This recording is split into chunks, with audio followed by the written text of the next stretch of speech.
Dragged off a train, Blue Line passengers couldn't believe what they saw. The man was half naked and appeared unconscious as he was dragged and then dropped onto the platform by a fellow passenger. Well, now Metro is investigating the disturbing video. Our Tom Wade talked to the man who shot that video, and he joins us live tonight from Long Beach. Tom? And Susie and Jeff, we just spoke with that man a short time ago, and tonight he is saying that he was so disturbed by what he saw, he started rolling when he saw another man pulling another man off the train with half his clothes off. A man in a suit can be seen dragging a half-naked man along a Metro train platform.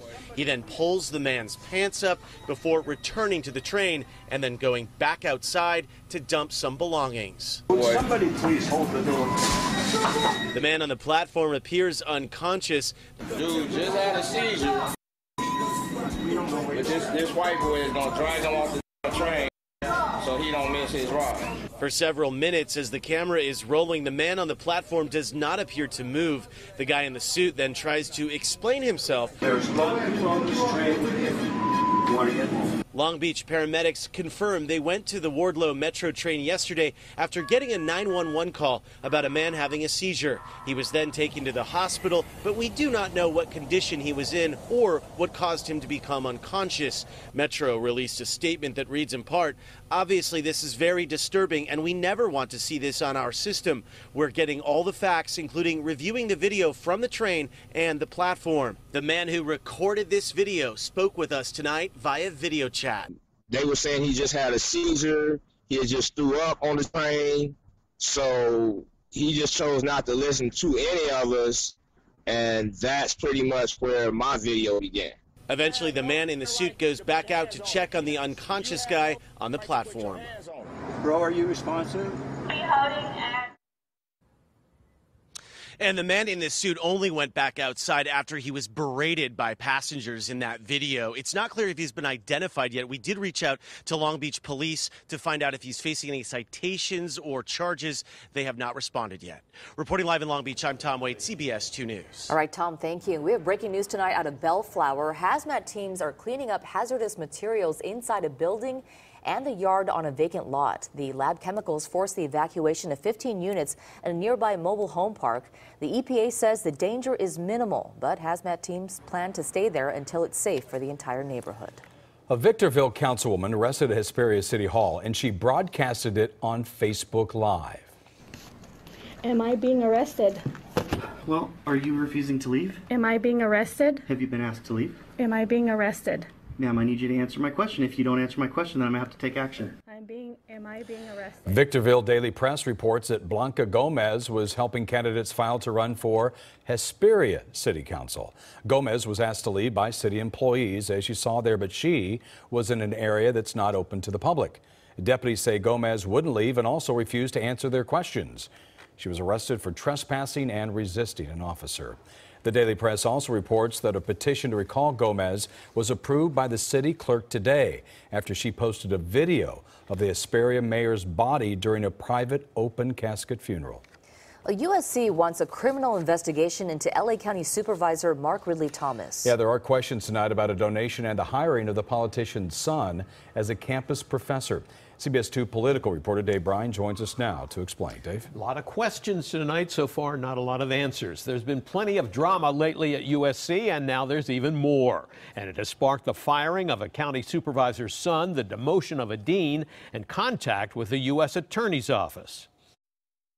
Just a few months after former Los Angeles State Assemblyman Sebastian Ridley Thomas resigned from the legislature last December, he was hired by USC to be a professor of social work and public policy, even though the LA Times reports he did not have a graduate degree, and he reportedly received a scholarship, too, worth $100,000.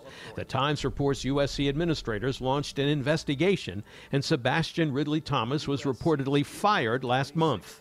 Ridley Thomas's attorney put out a statement defending his client's admission and employment at USC, which he says was done through normal channels and was based on his own merits.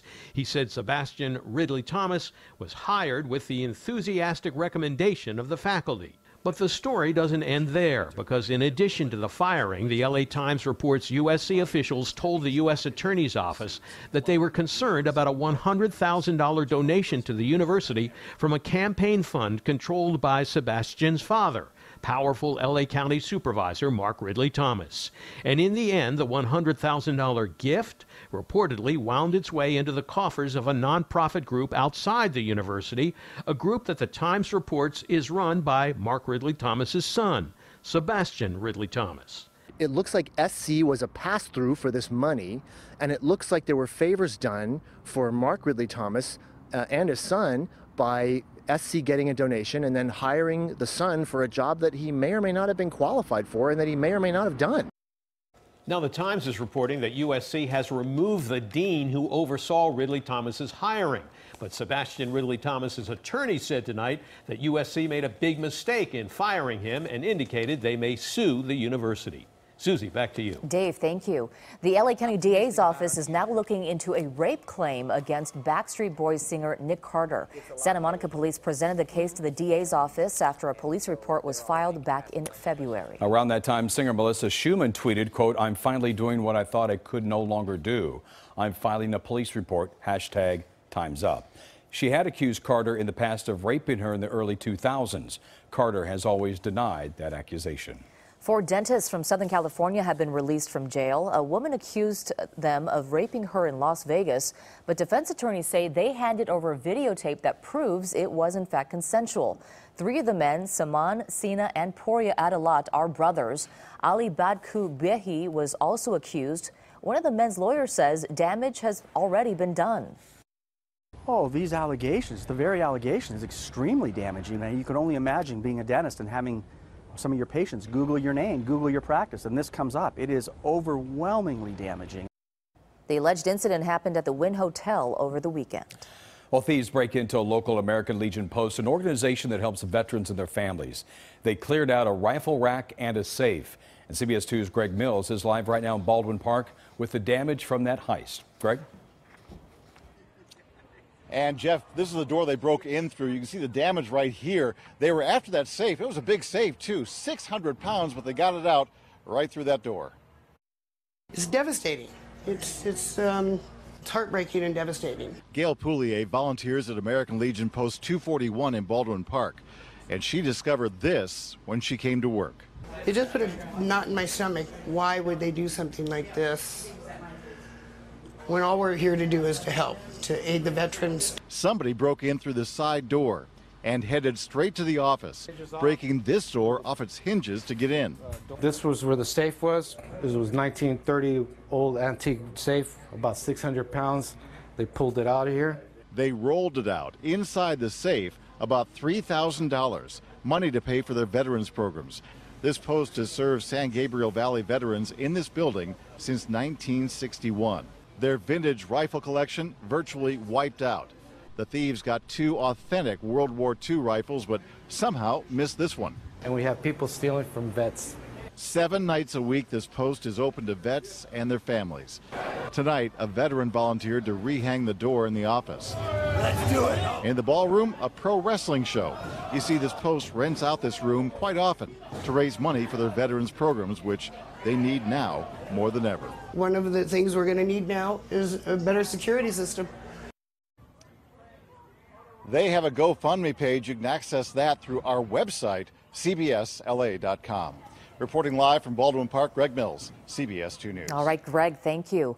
Prosecutors say the man accused of killing Blaze Bernstein did it because he was gay, and now they're calling it a hate crime. Tonight, CBS 2 Orange County reporter Stacey Butler spoke to Bernstein's parents about the new charge. I always knew that something like this would probably happen. Unsurprised by the DA's announcement that Samuel Woodward will be charged with a hate crime in addition to murder for the January stabbing of their son home from college. Blaze Bernstein's parents sat down with us tonight with their reaction. It shows that we're making progress and that they are continuing to analyze data, and I like seeing that. I want to see closure.